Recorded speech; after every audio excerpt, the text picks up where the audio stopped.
What's up, everybody? It's Matt Johnson. We're back with another episode of Real Estate Uncensored. This is the place where you get actionable ideas, insight, and inspiration to turn your real estate career into a life of freedom. We've got an awesome special guest with us today. We were laughing our butts off before we even started the live broadcast, so I know this is going to be a fun one. Coach Michael Hellickson is here, the founder of Club Wealth and clubwealth.com. So we're going to talk with him about how to dominate your market with farming and community blogging. Greg, despite what the live title might say, I like my verbiage better. Greg, the junior grandmaster, is in the co-pilot seat as always.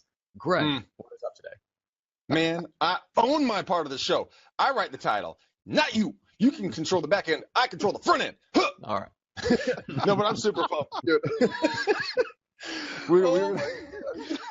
Okay, so I'm so excited to have Michael on. I mean, honestly, guys, we've already had, with the three of us, have already had our ab workout on the back end of this show, just laughing our butts off. So you guys are in for one hell of a ride on this thing. But you guys, in all seriousness, I mean, I have my personal coach. You know, obviously, Michael's going to make it rain with knowledge here today. And if you guys aren't getting coached in dead seriousness, go get a coach. Don't make it your spouse, because that shit's going to turn out bad. Honey, did you do your doors? Shut up. That's the door, not her. I would hope so. And oh my gosh. But guys, you really do need to get a coach and accountability. It is really an awesome thing, and you're going to get a lot of fun stuff. So welcome to the show. Johnson, back to you. I love it. Oh my gosh. This is it, you folks. This is exactly what happens when too much coffee and a 5-gallon Mountain Dew meet right there. That's right. I'm the too much coffee, and Greg's the 5 gallons of Mountain Dew. That's a pretty accurate description of our relationship, I think. Oh my gosh, this is hilarious. I love it, man. I gotta tell you, this is fun. I've been on so many webinars and podcasts this week. This has got to be the best one by far. This is hilarious. It will be. Oh man. Okay, well let's get into. Speaking of eating the wrong things, this is exactly what happens when you eat too many oranges. Apparently, you turn orange. I don't know what's going on here. I don't know if this camera, too much sun. I'm not sure what happened here, but that's anyway. right. You just got back from Mexico or something. I don't know what's going on. You gotta get yourself a serious tan. All right. Well, man, this is what happens when middle-aged white guys spend too much time in the sun, man. Right? Yeah. Dude, I did that over the long holiday. I'm like, I'll take my pasty white ass down to the pool and put some color on it. Yeah, there wasn't color, man. It's like bright red. I'm like, oh shit. Yeah, back a little bit. That's what we do. We go from white to red, and then peel and go right back to white. Speak for yourself. All right, so Michael, fill people in real quick, just like a quick 30-second background on yourself, your bio, kind of who you are and what you do. Sure. So my name is Michael Hellickson. I've been selling real estate for, almost 25 years now. That makes me sound old. Whoa. Started when I was in high school, you guys. All right. It's okay. Right. I was 18 when I started. But, so, essentially my claim to fame is, I pretty consistently listed and sold over 100 homes a month for a long period of time, and was doing about $450,000 a month in gross commission income, working 12 days a month. So that worked out well. What's that? You think? I did a double take because Greg likes to work 12 days a week. You were taking more of the approach of working 12 days a month. I got a sign back here Greg needs to read. Can you see that? So I'll have to pull it down. It says no success. Oh, did I just mute me out? Oh, that was Greg muting his phone out. Yeah. Anyway. Long story short, our philosophy. So Club Wealth is our coaching company, and we coach agents all over the country, of course, and everything from brand new agents on up to 60 out of the top 200 agents in the country. And we've had a lot of great people as part of Club Wealth, and there's a lot of smart people there. But our philosophy, our core value statement is that no success in the world can compensate for failure in the home. And so we talk a lot about, this business chews through marriages, relationships, families, and you can't let it do that. And it's a choice. It really comes down to how bad do you really want to take care of your family? And it's not about more money. More money's easy. More money, we can make that happen all day long. More relationship, that's what matters. Yeah, and that means time. We need time with our families. So anyway, that's kind of my background. And so I'm just kind of here to share ideas and help out where I can. No, it's so true. I was actually talking to my dad, the Grand Master, this morning before he left on yet another trip, that jet setter. So glad that I could get some time with him. But Michael, he's like you, man. He's been in the business for 45 years, and he didn't take his health seriously. Thank God he always took the family seriously, right? But he didn't really take his health all that serious. And a couple of years ago, it was so stressful for him, he literally started bleeding from the eyes. And then after that, his retina detached from his eye because of the stress level he was under. And so at that point, we were like, okay, let's pump the brake, Big Papa, and you're going to need to take some time off and relax and everything else. So it's really, really imperative that you guys take care of yourselves, because this business is hard enough. You don't need to have a problem with your body to compound that, because your clients will beat the shit out of you no matter what. You might want to take care of yourself. Yeah. Johnson. No, you're right about that. You know, it's funny. There's a guy. Why was that directed at me? Thank you very much. I'm the one working on it every day. You stop it. That's awesome. There's a guy, Robert Allen, is a buddy of mine down in what's that? He's down by Del Mar there. I can't remember the name of the neighborhood. Really nice neighborhood down there. Anyway, he's a big info marketer, does a lot of speaking. He's friends with guys like Brian Tracy and all those guys. We were having a conversation one day about this, and Brian Tracy was actually, we were sitting there, it was Brian, Bob, myself, John Asraf. We're sitting around the table, and we're having lunch talking about, what do we do? How do we find that balance in our lives? And there's a couple of answers that really stuck out to me. Brian Tracy said it very simply. He said, a long time ago, my wife gave me a choice. I can, because I could be busy every day of the week, right? I could be teaching seminars every week, 7 days a week, all over and making buku bucks. But my wife told me, she says, you have a choice. You can do events 7 days a week, or you can stay married. You choose. It's easy, right? And so that was a pretty easy one for him. And Bob told me something that really hit me, and he was very serious when he said this. He says, Michael, the less I work, the more I make. Mm-hmm. And man, it really set me back. And I started thinking about that. And I thought, what does he really mean by that? Mm-hmm. And the fact of the matter is that you don't need to work 80 hours a week to make a great living. And when you work 80 hours a week, it's cliche, but you got to sharpen the saw once in a while. You got to unstring the bow once in a while. And if you don't do that, you're less effective. You're frustrated with everybody. You're not on your game like you need to be, and you're not efficient or effective. Mm-hmm. So I'm a huge fan, and take more time off. Oh, yeah, because you know what? If you want more business, Michael, you'll attest to this. Every time you go on vacation, you'll be like packing for the trip the night before, and ring, ring, ring. Hi, Michael? Yeah, Greg? Hey, man, we're ready to list our $10 million home. Awesome. Fuck. Okay, I'll be over. No problem. But you'll get more business every time you go on a trip. And I got the nose pinch. 10 minutes deep, I got the nose pinch. Yeah. Yes. You're in rare form today, and we've already talked. We already went through our 20 minutes of BS time earlier today, and somehow it's still extended into the show. That's awesome. Well, Michael, give us kind of create or paint that picture, I guess, of what success can look like. Like if somebody puts that level of work, let's step back and say they unstring the bow. They step back from just kind of being busy in the business, and they actually take the time to work on the business. And let's say they develop and they dominate a farm area and they dominate their social circle and stuff like that. What really is the holy grail? Like what's that perfect end goal that they can realistically achieve? Can they work 20 out of 30 days a month? Can they work 15 days out of the month? And what kind of incomes are you seeing from like some of the top coaching clients where they have that kind of schedule? Well, I'll tell you, it really depends on somebody's goals and desires and where they fit best in the grand scheme of things. I'll give you an example. Not everybody's going to be a team leader. Not everybody wants to be a buyer's agent. Not everybody wants to be a listing agent. So you got to figure out, what do you want to be and be the best at that? What were you born to do? And then be the best at that. So let's just take, for example, a buyer's agent. If I'm a buyer's agent on a team, and by the way, we'll talk about Lone Ranger agent too, but if I'm a buyer's agent on a team, for example, I can very easily, and I say easily, very simply make, $150,000 to $400,000 a year with no expenses as a buyer agent on a team. Now I got to be on the right team. I got to have the right environment. I got to have the right people around me. I got to have the right support, technology, leads, the whole 9 yards. But I can do it. I can absolutely accomplish that, and I can do it working a 40 to 50-hour week. I don't have to work 100 hours a week to make that work.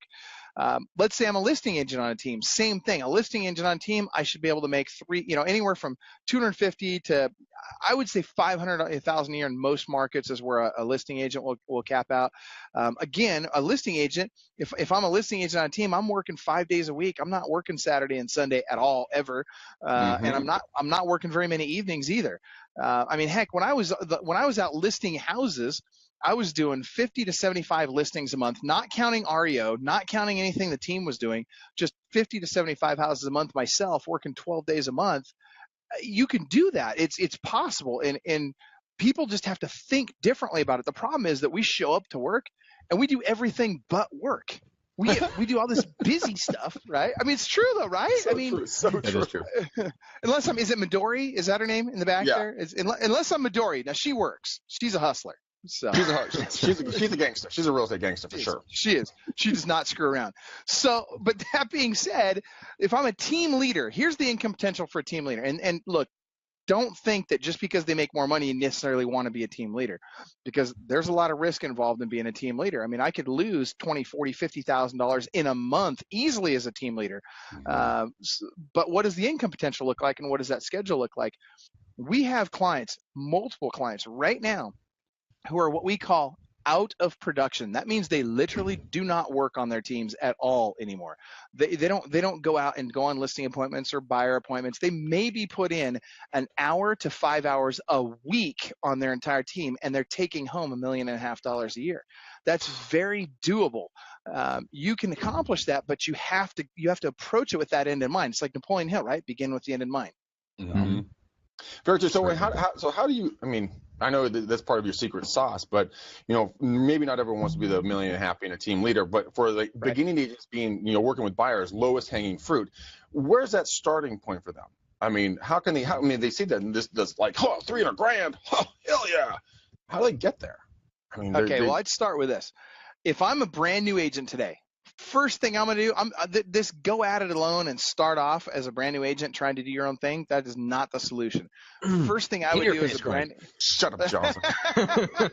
We have, Michael, you don't know this, but we've had public arguments on the show about this exact topic. Are you serious? Yeah. Oh, that's hilarious. Well, and of course, me coming from like the team background, obviously, what am I going to say? I want to recommend that every new agent go join a team as quickly as humanly possible. And Greg, right. the Lone Ranger, supposedly, even though you've been on a team literally his entire career, somehow gives the opposite advice. I don't know why. Well, I'll tell you what, my best friend growing up gave me a call. His wife wanted to get into real estate, and it's a market I did not want to have an expansion team in this particular market. And, I love her to death, but not that much, right? Didn't want to be in that market. So what I told her is I said,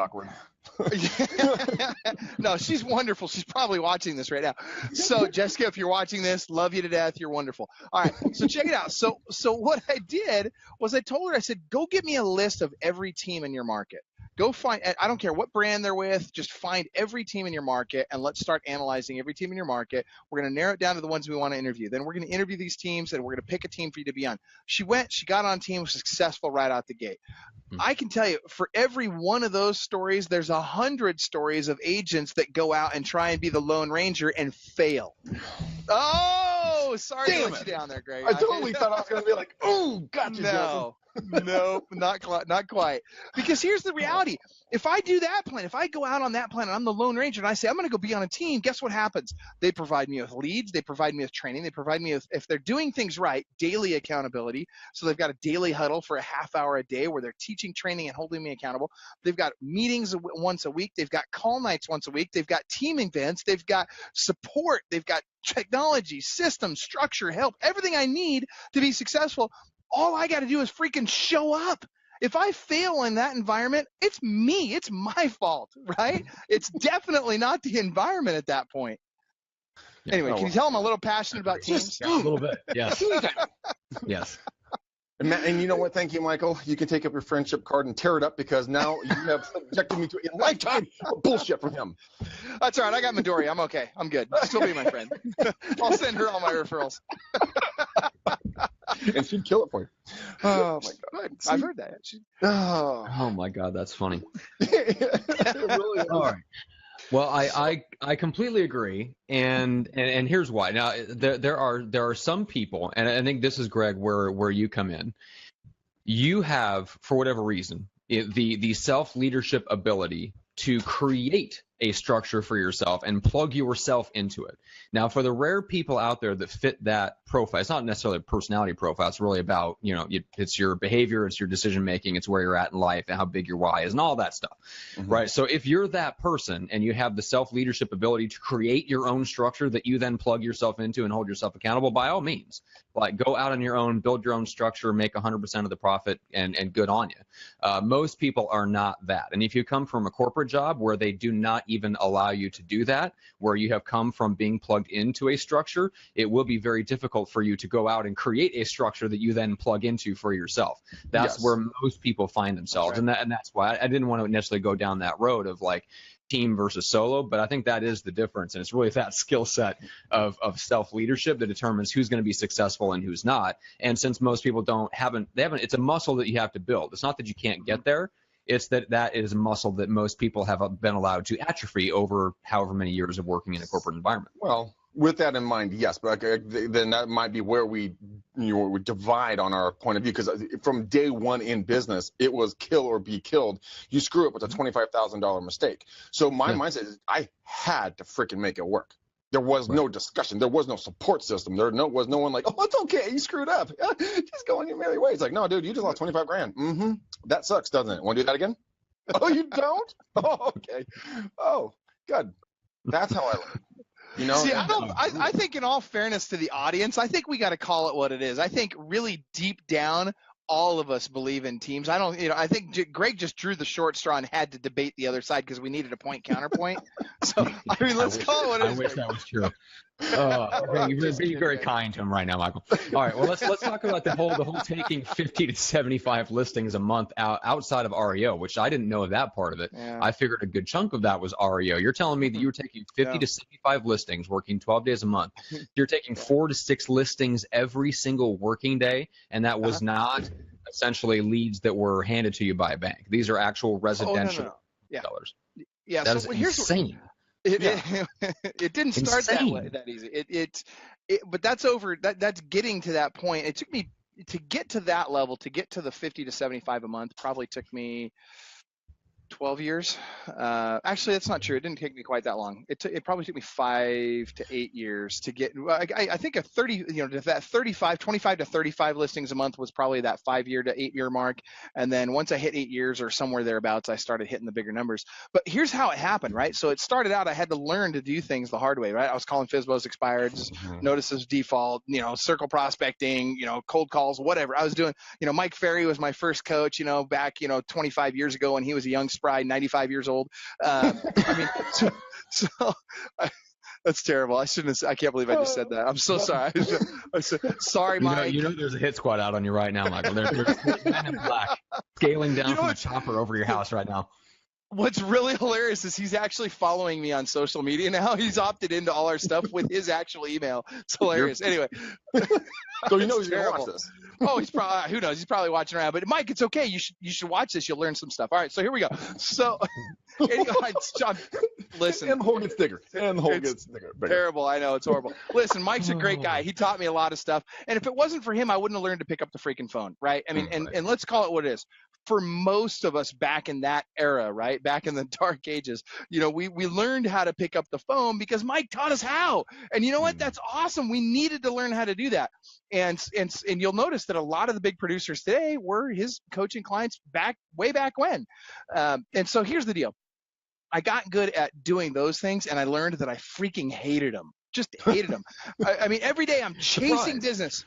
Yeah, I know. Seriously, I'm just chasing business every single day, chasing. And I had more time than money, so I really didn't have a lot of choices. But as soon as I started getting some money, then I started realizing, okay, I want to move from chasing business to attracting business. And when I made that transition from chasing business to attracting business, I learned that I could write a check and get business to come in. I could market and I could get business to come in. I could learn to take care of my sphere of influence and provide a better customer experience and get business to come in. I could do all these other things. I studied for, I coached with Brian Buffini for a while, and don't get me wrong, if I had a great Irish accent, then, it might sound better when I say, oh, by the way, if you were buying or selling a home or had a friend or family member was, do you have a realtor to refer them to? That's a terrible impression, but you get the point, right? I mean, I learned that, and it helped me. And I learned that, okay, that's one more pillar to my business. But then I realized, okay, wait a minute, I got to stop with that script because I'm just pissing people off. They think it's all about me and not about them. But that being said, I started adding a pillar about every 3 to 4 months. I started adding one new lead source every 3 to 4 months. And I watched some of my competitors. And when times got tough, the competitors would stop paying for the best lead sources. So I would wait until I just wait. I'd get on all the waiting lists for all the best lead sources. And as soon as one of my competitors would stop buying that lead source, I would snatch it up right away. And I'd learn how to convert that lead source really, really, really well at a high level. And all of a sudden, before you know it, I'm going on 6 to 8, sometimes 10 or 12 appointments in a day. And yes, I literally, 12 appointments in a day was my record. Generally speaking, I was doing about 8, 9 appointments a day. And when you go on that many appointments, you get really good at going on appointments. And I just would follow my checklist. And in fact, I'd be happy to give that out if you guys want. But I have a 44-point checklist. I'd follow my checklist and I'd get the listing 93% of the time. And it just, eventually I could do that in 12 days a month, make a great living, and not have to worry about cold calling. And so literally in the last 15 years of my career, I didn't call a single FSBO or expired, not one. So anyway, there you go. So 12 in one day, I mean, that's literally like 1 an hour if you're working a 12-hour day, or two every hour. So I'd start at 7 o'clock in the morning. So on my 4 days a week, I'd start, my first appointment would be between 7 and 8 o'clock sometimes. So I'd either be at 7 or at 8, and I would go till 10 or 11 o'clock at night. And I do that 4 days a week, and I'd take the rest of the week off, and I'd take 1 week a month off. So. Good Lord, beast status. That is beast mode. that is a lot of time. Greg, you and I talk a lot. I don't know that we've talked from 7 in the morning to 11 at night. At least no. No. Okay, if you think that's bad, here's the hardest part. I shouldn't say hard. Okay. Here's the crazy part. This will probably freak you out even more. Literally, what I did was, because remember, I didn't have to make any lead generation calls anymore because my lead generation was on autopilot now. So now what I did was I made 115 to 125 follow-up calls from the car in between appointments each day. That's how I did it. Well, that's how you get so many listings. I mean, you literally didn't leave any air between anything you were doing. There was nothing. It was straight up beast mode, just rocking and rolling. You had a goal in mind, and nothing was going to get between you and your goal. So to have that level of dedication, you had to have had a big why. You had to have a driver or something. It wasn't like, well, I feel like kicking my own ass for a couple of years. Let's do this. So what was that? What was that catalyst? That fire starter? Because good Lord, you had one. I'm married. Let's call it what it is, man. I'm married, bro. I mean, really? Seriously. Have you seen health insurance rates recently? Yeah. Dude, if you'd met my wife, you would know that there's no screwing around at my house. It's get it done. It's what have you done for me today? Oh yeah, no. Here's the reality. I grew up broke. I mean, rolling pennies for gas broke, searching the freaking couch for gas money broke. And I mean, when I was 12 years old, my parents got a divorce, and it was very traumatic for me. And one of the challenges was I was a really good little soccer player, right? That was like 3,000 pounds ago. But I got asked to play on this team that traveled all over the world. I was 12 years old. This was a 14 to 16-year-old team. They wanted me to play on this team that traveled all over the world, and they wanted me to start. And guess what? My parents couldn't afford the cleats, let alone the travel.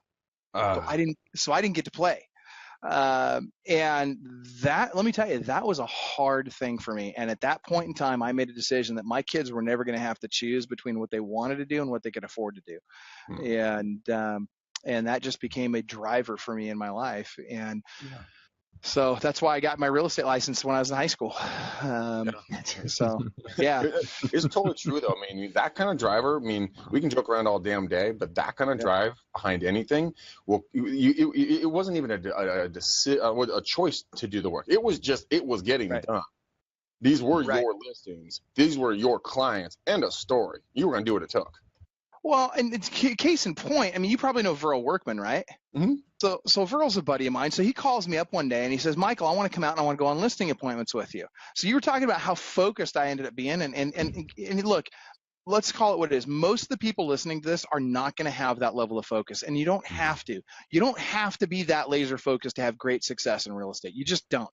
That being said, he comes out, he spends 2 days with me. I set 14 listing appointments for 2 days. So he gets in the car at 7 o'clock in the morning. I pick him up from his hotel and I say, okay, Verl, you're going to sit in the back seat. You don't get to sit in the front seat. I was like, what are you talking about? I said, no, you don't understand. Like, I'm at work. Like, you came, you wanted to shout at me. This is what it looks like. Okay. So you sit in the back seat. My stuff sits in the front seat because I got to have my week at a glance calendar planned out, printed out for 2 weeks. Yeah. My calls for the day and my sphere of influence was all printed out on my front seat so that when I'm driving down the road, and he'll tell you this day, he's like, dude, he was holding on for dear life. I don't drive like, a limo driver here. I'm more of like a Chinese taxi cab driver kind of guy. I don't know. So, it was bad. Yeah, it was bad. But I set a bunch of appointments while he was in the car. So, and then I told him, I said, here's the other thing. I said, you don't get to talk today. I said, at 10 o'clock when we're done with the day, we can have a debriefing and we'll talk about what happened during the day. And I said, if we're in a listing appointment and the seller looks at you, so when we walk in, first of all, you can say hi. That's the only word you get to say. Just hi, smile, and shut your mouth. Then when we walk in, I know this is terrible. I'm loving this. Sorry, Burl. This is awesome. I love you, Burl. I wish I could go back in time and just send Greg to hang out with you and just be sat in the back of the and told to sit down and shut up. Oh, I know. I said it nicer than that. I mean, but the point was, so anyway, so then I said, okay, look, now if the seller in the middle of the appointment looks at you as if to say, save me from this maniac, all you get to do is sit there and smile and nod your head, and that's it. You don't get to do anything else. I said, if the house is catching on fire, if you see flames coming from all rooms in the house, quietly walk outside, call the fire department, come in and watch me close them before the house burns to the ground. And that was it. And he did. He'll tell you the same thing. Call him up. He'll tell you the same story. So he did. We had every scenario you can imagine. Guy comes in, and we literally went 14 for 14 on those 14 appointments. Got every single one of those listings. But that's the level of focus. Because here's the thing I'm going to tell you. I'm not the guy that shows up at the office and stands around the water cooler and talks about how buyers are liars and sellers are worse. That's for those other guys. That's for the people that aren't going to be in this business in 5 years. That's not for me. So anyway, there you go. A little hardcore for some, but that's just fuck. No, that's not hardcore. That's how you get it done. That is pimp gangster status. But I mean, that's the kind of stuff though. If people always wonder, like, well, how come Michael's so successful? Because he went out and effing did it, you dipshit. He didn't take no for an exam or an excuse. Like, you walked in, you're walking out with a listing. Done. Oh, I love you right now. Even though you don't love teams as much as I do, you're awesome, Greg. Let me tell you why. Because I love these people that say, oh, I'm going to do a 2-step listing appointment. Here's a 2-step listing appointment. Step 1, you go on the appointment, you build rapport. Step 2, you go preview my listing. That's a 2-step listing appointment. I mean, seriously, who does that? Me. What?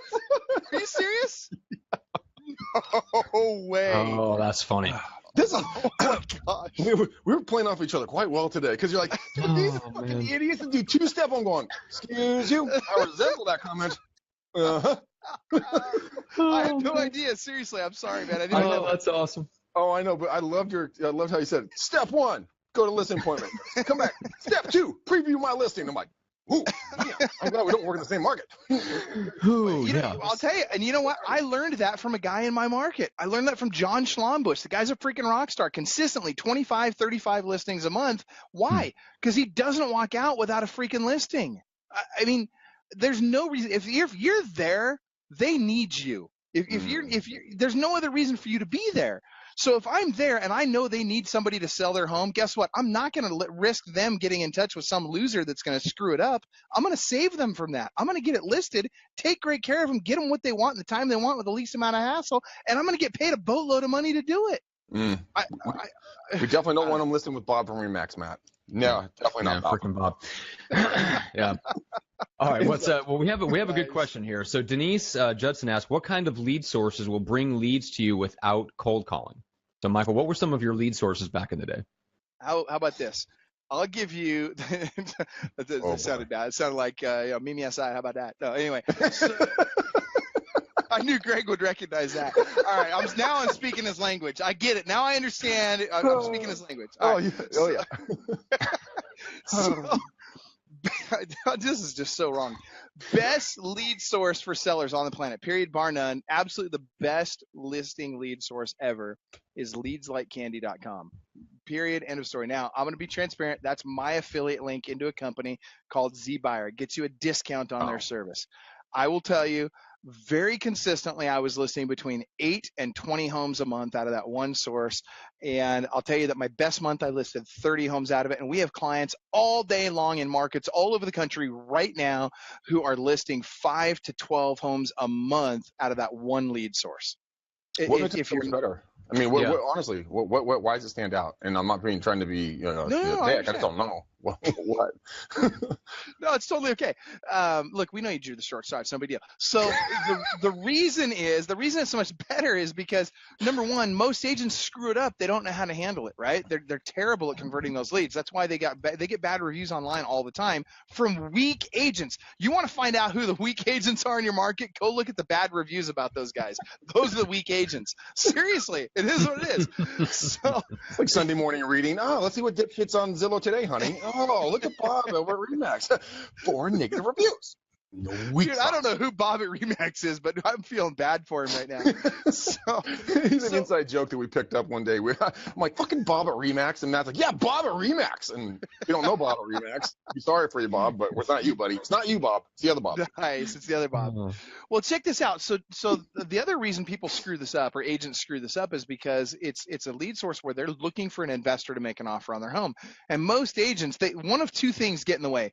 One, they either think that, well, I can't be an investor because I can't afford to get financing on a house. I don't qualify for financing on a house right now. So I can't tell them I'm going to buy it. Or they get into an ethical conflict because they say, well, I can't tell them I'm going to buy the house because if I tell them I'm going to buy the house, I'm lying because I'm really not going to buy the house. Let me ask you this, Greg. If I had a home that I was selling today and I was willing to sell it to you for 65 cents on the dollar, for no money down, and I would carry the contract with no qualifying, would you want to do that deal? Yep. I'll take it all day long. Right? And I'll take 2 more if you got them. Exactly. Now, let me ask you this. Do those deals exist out there? Yeah, of course they do. Yes, they do. And that's the thing that real estate agents don't realize. See, real estate agents get stuck in their tiny little bubble of thought. They get stuck in this is my reality. And what they don't realize is, no, you're creating these walls. You're capping yourself by thinking this way. And what you have to understand is there's tons of people out there that would love to just give you their house just so they can get out of the hassle of dealing with it. Maybe they're getting a divorce and they hate their spouse so much, they'll sell that thing for nothing. Maybe it's the wife, her husband cheated on her, and she's like, dude, screw that guy. He had the affair right here in the house. I'm going to sell it for 50 cents. Like, and his Corvette. I'll throw the Corvette in too. Right? I mean, seriously, like, you don't know what people's reality is. Yeah. So you've got to approach them differently. But anyway, great lead source. No, it's totally true. I mean, anyways, go buy it. Divorce and Corvettes are in your future. I love people that call the divorce filings from Rebo Gateway, right? They call them up. They're like, so I hear you're going to be single soon. Whatever. All right. There's more than one lead gen strategy. Dude, we were talking to we had Rebo on our show, and I get the divorce filings. Yeah. Dude, so I'll share with you the single best way I've ever come across to get the divorcee or soon to be divorcee to talk to me. Dude, instead of going ring a ring, so you're gonna go through some deep shit. Want to talk? Need to chase lounge? No, I walk up to him, and I don't have one near me, but I take up. Well, this is just my dream book, but I'll bind like a RPR report real quick. I'll walk up to the house, and I'll just be like, hi. Let's say it's the wife that answers. I'll say, hi, my name is Greg McDaniel with the McDaniel Callahan Real Estate Team. Hey, someone requested a value on this home. Was that you? No, it's my dick of a husband. Oh my gosh. And this actually took place, by the way. This actually happened. And I'm like, okay. What happened? Okay, well, here's the report. She's like, yeah, we're getting a divorce. And I'm like, gotcha, bitch. Boom. Dude, it was the easiest in every single time. You just played dumb agent. Like, oh, really? Someone must have, geez, oh, well, here's the report. You interested? Thinking about selling? I know you are. It's called splitting the assets. Okay? That's what it's called. Oh my gosh. But it's easy, man. It's fun. It's fun to go talk to those people. And you're right. If you expand your scope of reality, your reality will change. And absolutely. I mean, I'm talking with a guy named Marco out of San Diego, and he and I are going to start working a bunch of divorces or whatever, distressed properties here in the Oakland, Berkeley area. And he's like, dude, we're going to take this thing. We're going to either wholesale them out to investors, or we're going to, I'll put money in, we'll flip them, and you sell them. I'm like, okay. And that, and my reality changed. I'm like, I've never really wholesaled any properties. I'm like, fuck it, I'm in. I'm a Huckleberry. If there's money, I'm in. And but it's expanding your reality. Start thinking differently, guys. If you've done it this way, turn it on its head and go after it another way. I mean, like you were saying, Michael, no one wants to do cold calls. Matt and I did a product called Rockstar Prospecting, all cold calls and door knocks. Then we found out nobody liked that. Well, they did, but nobody likes doing the work. Well, just say they like watching you do it. They'll watch you do it all day long. Yeah. But I don't want to call. Mm-hmm. But then we got getting out business, and it's everything not door knocking and cold calling, and a much better response. Because people just need to expand their reality and just look at it differently. Just look at life differently. I mean, Michael, what was the first thing that you looked at differently in real estate? You're like, 90% of people are going this way. I'm going to go this way.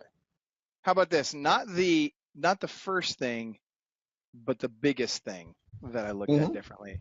Sure. Which was in 2000. So I should say, in 1991, I did 1993, I did my first short sale, somewhere thereabouts. Actually, that's not true. It was 95. It was 95. I did my first short sale. In 2005, I started realizing we are headed that direction again. Everybody thought I was crazy. Nobody even knew what a short sale was, right? Most agents out there, you tell them I'm doing short sales, they're short what? They had no idea what that meant. And I started going after them hot and heavy. By 2007, we all know the money shut off in June of 2007. So by early 2007, I was killing it on short sales, and then all of a sudden, the market crashed. And you think I got more short sale business then? Because every agent in the area knew that I was the short sale guy. I was negotiating short sales all over the country for folks. We were doing them in our market, and all of a sudden the referrals just started pouring in 2007, 2008, 2009, and we just killed it. And it was because and literally everybody thought I was stupid for doing it. Why would I want to do a short sale when I can go list a luxury home? Well, let me tell you why. Because for every one of your luxury transactions you do, I'm going to do 50 short sales. And my sign's going to stay in the yard not for 30 or 60 or 90 days. My sign's going to stay in the yard for 3 to 4 freaking years. And I'm going to get sign calls out of that thing every freaking week. I'm going to get 1.5 to 2.5 sign calls from it. They don't care that it's a short. They don't even know that it's short. They don't care if it's priced right, not priced right. They don't care. They're calling me, and I'm selling them a house. And before long, I kid you not, I had 750 listings at one time. And let me tell you something. When you have 750 listings, you can't operate in that market. Other agents can't operate in that market without dealing with your stuff. Not possible. It's like the oxygen everyone else breathes. Good Lord, dude. Yeah, no kidding. I mean, how do you handle 750 listings, though? I mean, how big was the team? Yeah, I was going to say, how big did you scale up, Michael? We had 44 people on the team, of which 12 to 18 at any given time were agents. And so we'd scale between 44 and 49, 50, somewhere in that range. But generally speaking, we're at 44 with 12 agents. And so that's one of the reasons why we became a target for a lot of folks. And that's one of the things you got to watch out for those of you that do decide to scale up. You got to be careful, because if you scale up too quickly and you don't match the customer service, and I'm talking about customer service to the agents, forget about the clients. You obviously have to serve them. But you got to treat your agents like clients as well. And I'm talking about, cooperating agents. Yeah, that's right. And we made that. I'll tell you what, in 2008, I was a jerk to agents in my market. It was the biggest mistake of my life. I got sick of that phone call, is it still for sale? Well, what's it say in the multiple? Well, what's the price? Well, what's it say in the multiple? Well, how do I make an offer on it? Well, what's it say in the multiple? And this is agents calling us. It's like, are you freaking kidding me? Do you own an MLS login? Can you figure out how to log in and find this stuff out? I literally had 1.5 full-time positions on our team dedicated to nothing but stupid agent questions. Kid you not. It's like, what did you get your real estate license in a Cracker Jack box? I mean, seriously, I didn't know they were handing them out at Piggly Wiggly. So it was frustrating, right? But what I forgot was that I need these people. I love these people, and these people matter, and I have to treat them like that. And I didn't. And because I didn't, my team didn't. My team had this attitude toward everybody. And before long, we developed, rightfully so, a reputation for those guys are jerks. Why would you want to work with them? And we started getting complaints from agents where they would file, stupid complaints at the multiple, right? Like I had a lady one time, you were talking about divorce. Oh, God. Mr. and Mrs. Seller getting a divorce. Here's a good one. one. This is the Northwest multiple for you in Washington State. Mr. and Mrs. Seller getting a divorce. Mr. Seller says, screw her. Takes the key box, takes the doorknob off the house that has a key box attached to it, chucks it in the garbage, puts a new key box or new doorknob on it. Doesn't tell her, doesn't tell me.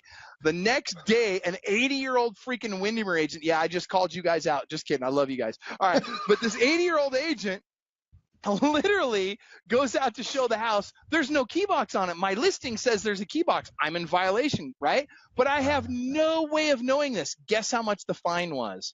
Oh God, how much? 10 grand? $15,000. Whoa. $15,000. Oh my gosh. Mamacita. But get this, the reason why is because everybody freaking hated me, and I don't blame them. I deserved to be hated in 2008. And let me tell you, it took me a couple of years. It took me till the mid-2009, actually, till we got our customer service up where it needed to be, and we were really caring for people. But by then, it was too late. Mm-hmm. By then, we had established this reputation where people just freaking hated us. So moral of the story is, everybody watching this, you need to take care of the agents in your market. Yeah, it's really true. I mean, for a while there, when I first got into the business, I did not like any other real estate agent at all. I mean, at all. You were a blood-sucking piranha, and you were coming after my business. I had a lack mindset, right? I was afraid of everyone. I wanted to huddle it in here and just fight everybody off. And then I treated people like that. Like I guarded. Right. Wouldn't protect it. I wouldn't share anything. And then I learned from my father, who had been in the business for 38 years or something, or 30 some odd years at that point. And the Greg, I'll never forget this. I was writing in all caps in our top producer system. This guy is an asshole! Explanation point. And my team members and my father would be like, no, Greg, delete. I'm like, why? He's a dick, Dad. 21-year-old punk, right? I was. And he's like, Greg, you're going to need that SOB someday. And that will never, ever, ever left my mind. I'm like, he's got a point here. I should probably listen. But then I started being the trainer for my company, and I was for 3 years. Then I started really understanding and realizing, dude, real estate agents aren't a threat. Dude, they are a blessing. They are such amazing human beings. And I've made so many amazingly good friendships with other real estate agents. Right. And then it becomes, once you start seeing what they're doing and how you can add just a little bit of value to their lives, then they grow exponentially. And then you ask them to pay it forward, and it can help the entire industry across the board just by being nice and not being fearful. I have agents sending me referrals, Michael, and sorry. But I mean, it's just because, like, you and I are just chopping it up right now, having a blast. Who knows? Maybe I'll have a lead. I'll be like, dude, I know exactly who the homeboy is I'm calling up. And same thing for down here. I mean, guys, everyone who's listening to this, don't be afraid of the agents that's sitting next to you in the cubicles. Don't be afraid of the agents that are the big dogs in the area. Go be friends with them. Treat them like human beings. They put their pants on one leg at a time. They have the same want, needs, and desires that you do. Go hang out with them, man. You're going to make lifelong friends and good business partners. That's absolutely right. I tell you, that was an epiphany for me back then, was, that really everybody's just another squirrel trying to get a nut. It's true, right? So, I mean, some blinder than others, but yes. Maybe. Just saying. But Greg, I think you hit the nail on the head. By and large, I think most people in real estate are actually really good people. I really do. I think that the vast majority of real estate agents out there are just good people trying to get by in life, trying to make a living and have a good time while they're doing it, help some people along the way. I don't think that most even a lot of people like to point at the big producers. No, they're so rotten and they must be bad because they couldn't possibly have gotten there legally or ethically or whatever. Right. No, that's not true. Most of the big producers are some of the nicest people I've ever met in my life. Yeah. They just happen to be people that work really, really hard, and they got smart at some point. And they figured some stuff out and they implemented it, and they just kept doing it until it didn't work anymore. Mm-hmm. I always said this, and I still always say it every time I come up against a problem, a wall in business or something, and I'm like, gosh dang it, why isn't it easier? I'm like, no. Why am I not better? If I could just speak English, it'd be amazing. Why am I not better? And then I'm like, all right, let's go find the solution to the problem. Instead of just sitting there and bitching, well, you know what, he did this and they did that and blah, blah, blah, blah, blah, blah. To be like, okay, what did they do? Let's copy them. If it's working for them, it's probably going to work for me. If you can't afford it, put a different. If they're doing 40,000 mailers, go out there every Saturday and Sunday, take your kids, drop 40,000 freaking flyers. Meet some people, kids and puppies, guys. If you can go door knocking with kids and puppies, boom, you will beat a postcard hands down every time. Now you can take your 3 obese little wood denting babies out there, insulin sucking. I'll do that. They need some exercise. Those little heifers. Oh my God. Well, let's talk about getting back to the working really hard and being really focused part. But so you've got all these lead sources going, and you're making like follow-up calls and stuff like that in between appointments. So how did you stay organized and keep your lead sources straight and stuff like that, so you're making the right calls to the right people at the right time? People are going to think I'm absolutely freaking nuts when I say this, but I used a program, a CRM, that a lot of people on this call are going to be like, are you freaking kidding me? I hate that product. But it works, and it's cheap, and it's scalable. And I used it for 15 years with massive success. You ready for it? Yeah. Freaking top producer. Oh, yeah. I know that sounds crazy, but it's actually great, and is it cumbersome? Maybe. Is it too complex for most? Maybe. The agents hate it, but the administrative team members love it because it does everything they want, and they know where to find stuff. And just because you don't understand it, agents out there listening, doesn't mean it's not a great product. It just means you don't understand it. Now, don't get me wrong. There's lots of great products out there right now. You've got LionDesk, you've got Commissions Inc. We were a huge proponent of Commissions Inc. and YLOPO. I love YLOPO. There's all these great platforms out there now with technology. It's light years ahead of what I was using back in the day. But I will tell you this. It doesn't take ridiculously powerful technology to make a ridiculous amount of money. What it takes is something that will do some very simple things for you. One, got to be able to keep track of all the people in your database. Got to know who they are and what category they fall into. Is this an A, B, C, D client? A plus client is a client that's done multiple transactions, multiple referrals. A client is a client that's done at least a transaction or a referral. A B client is, I'm pretty sure if I taught them how and reminded them, they'd send me a transaction or referral. A C client is everybody that dumps into your database, and a D client, those are the ding dongs, right? And I know Greg probably has a different word for those, but I'm going to call them the ding dongs. I think they're called the F clients. Let's just call it that. It's a little further down the alphabet, but it's close. Nice. But you got to track them, right? You got to know who they are, because if you don't leave them in your database and mark them down as this is somebody I don't want to deal with, then guess what? They sneak back into your database and they screw up your life again. I hate it when they do that. I know, seriously. Anyway, so that's part of it. And then, you got to have another thing you got to build is you got to have a next follow-up date. I always want my next follow-up date in there. The next thing is I want to make sure that I can print out all my calls for the day. And this is old school, and people freak out when I say this. Oh, but Michael, we've got an app for it now, and blah, blah, blah. You know what? It takes extra time to use the app. I don't care what platform you're talking about. It's not as fast as just doing it by hand really quick as you're driving down the road or whatever you're doing. And I don't get in an accident, but you get what I'm saying. So by keeping it super simple, I was able to power through a ton of calls. I would come back to my office. I would hand off my paperwork to my assistant. And by the way, if you don't have an assistant, you freaking are one. So I'd hand my so I would hand that off to my assistant, and she inputs the notes into the system, and she prints out my calls for the next day and my calendar for the next 2 weeks. And that just keeps me hyper efficient as opposed to hyper active. Just saying. Yeah. My dad would drive around, and Matt and I, we always joke about how I have all my yellow pads. I learned it from my father, because he would have just stacks of notepads, and it wasn't just random notes. It was all clients with phone numbers. He would sit there at stoplights, just like you, flip through them, call them, check them off, do his little thing, Mom. But he would on calls, constantly on calls. I mean, nonstop on calls. Now, Mojo has an app that you can do triple line dialing from the road. If you're going from appointment to appointment, if you want to do it Michael did on steroids, get the app. It interfaces directly with Top Producer. You can take the lead, put the notes in with voice text. Bam, drop it into your top producer. Your assistant back at the office can check it, every 30 minutes or whatever, every hour. Assign different leads, assign tasks, and then put them in your follow-up campaigns. Top Producer, they have a follow-up guys called Follow-Up Coach. It gives you 5 people right in front of you with their information on what you need to talk to them about. It is brain-numbingly simple for you guys to be just ass-kicking little, ninja real estate agents out there. But you don't want to do it because you'd rather listen to the dipshit DJ play the stupid fucking pop song, 900th time, which you're like, oh, why is it so catchy? You're like, well, because you're not making money. Damn. That's right. You'd rather hear somebody talk about all the money they've got than go make your own. It cracks me up. I mean, Matt seriously, loves, it's not hard. I was just saying, Matt loves Taylor Swift. He hums along to her songs every time I'm in the car with him. Oh yeah, who doesn't? No, Hey, dude, don't worry. Look, second only to your favorite there, Greg, Celine Dion. Come on, let's call it what it is. Come on, who doesn't love her? I mean, every time I'm in Vegas, I got to get the catch the show. The queen of Unity. Oh my God, it's the queen of. Did you say the queen of unitards? Oh my gosh. Please do not ever put that visual in my mind ever again.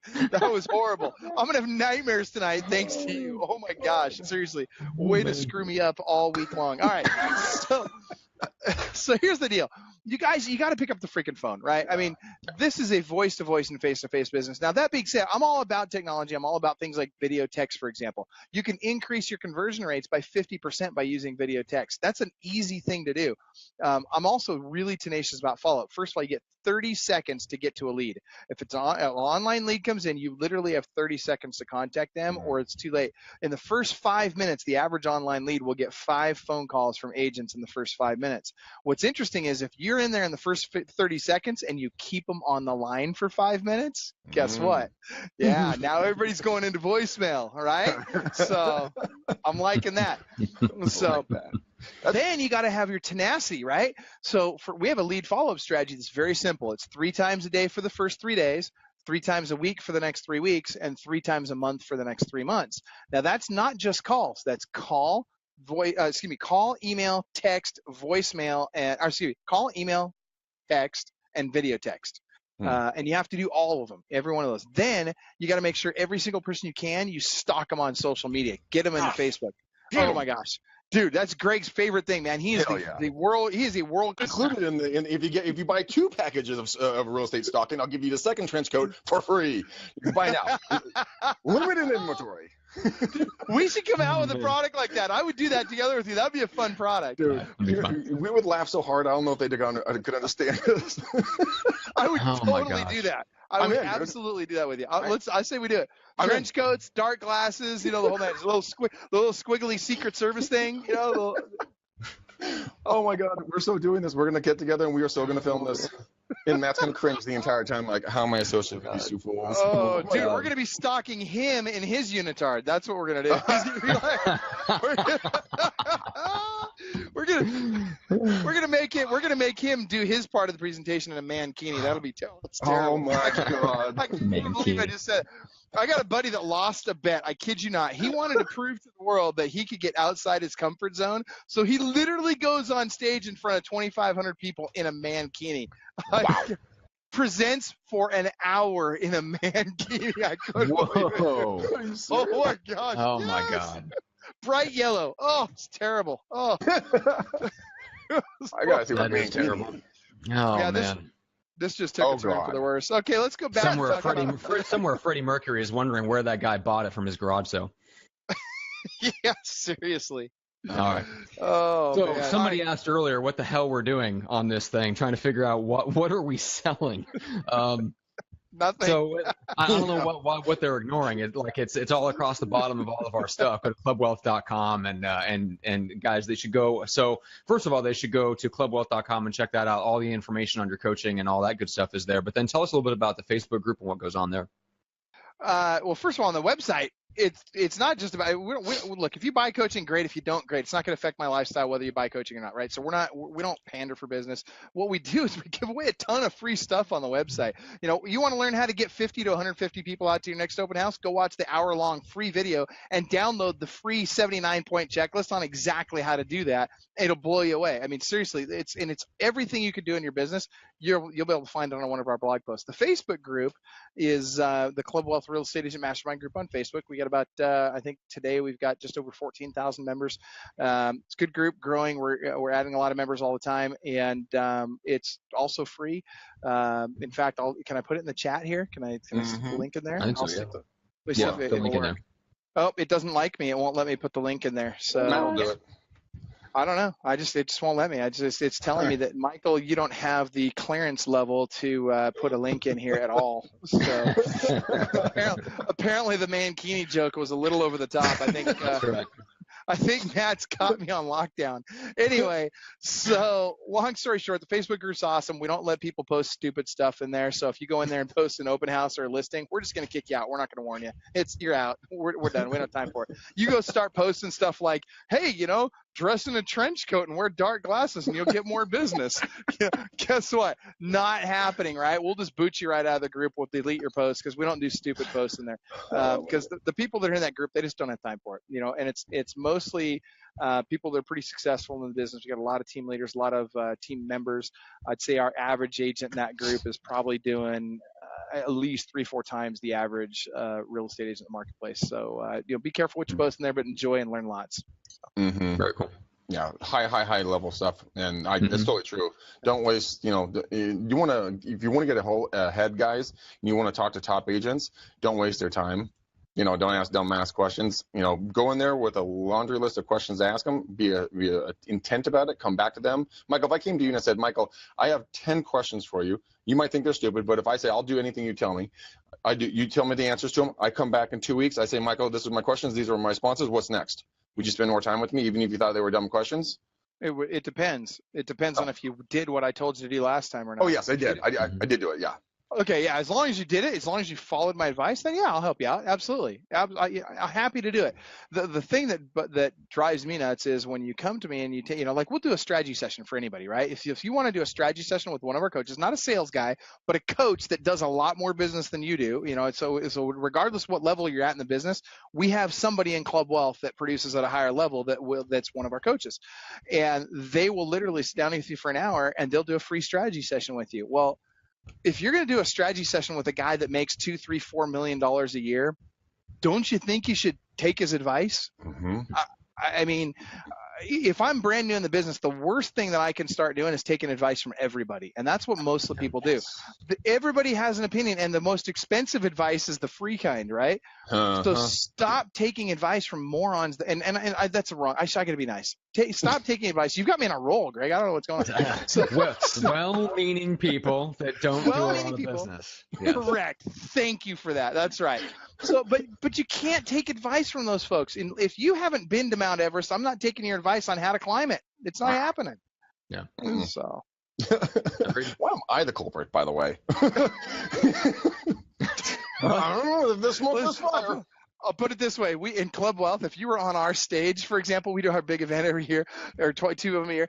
If you were on one of our stages, we literally have a cuss jar on stage, and it's $100 for every word. Let me tell you something, dude. You might as well just write a check. I know, seriously. Yeah. You'll be like Brian Curtis. You'll be like, can I just pay in advance? How does $5,000 look like? Okay, there we go. Well, we're after $5,000 looks like I need about a 3 bigger minutes of you silver on metallic stage. briefcase. Hang on. Let me get my assistant with his handcuff to this briefcase to bring this money in for you. Hold on, Loomis is pulling up right now. That's right. Exactly.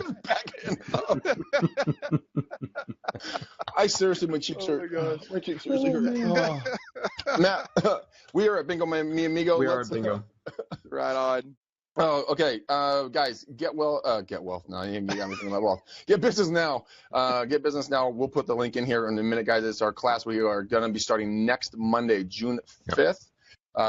We have limited space. We are getting our increases for our signups are happening now. So if you guys want to be a part of Get Now business, learn how to do prospecting without door knocking, without cold calling, guys, please, for the love of your pocketbook, sign up. I mean, it's $297 one time to get a recording, of everything that we go over and access to me and Matt after the thing. Matt likes to talk late into the night, so you can call him generally after 10 p.m. He'll pick up. But it is a lot of fun, guys. And we do it Monday mornings at 9 a.m. Mm-hmm. And just go take a look at it. Follow. I was gonna say stalk me, but just follow me on Facebook. Follow Matt on Facebook. Stalk Michael. And guys, just come hang out with us.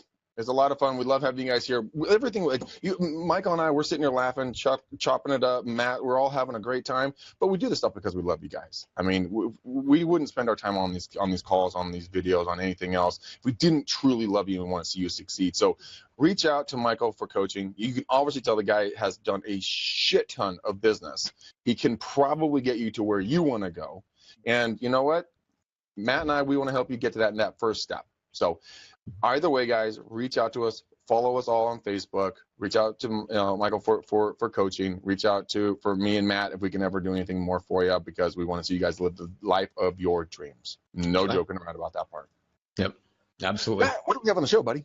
Oh, what do we have coming up? God, we've got James Coburn next week talking about evening rituals. We've got Tom Caffarella next Friday talking about how real estate agents, a little bit like Michael, you alluded to like Z-Buyer and stuff like that. That's a little bit about what Tom's going to share, is how to generate motivated seller leads, kind of from that investment angle or the cash buy angle, and how to go into a seller with that kind of in your hip pocket, essentially, as one of the tools, not only to generate the lead, but also to go into the appointment, and how to use that as one of the tools in your toolbox to advise them, and essentially if they're, figure out if they're right for an investment deal or if they're right for taking the listing. So that is next Friday, guys. So we've got a full slate. We're taking some questions next Monday, so join us for that. And as always, we're back on Friday. We've got a couple of great guests that are sharing their story with us, so that's on Friday. All right, guys. Until then, peace out, ninjas. We gone.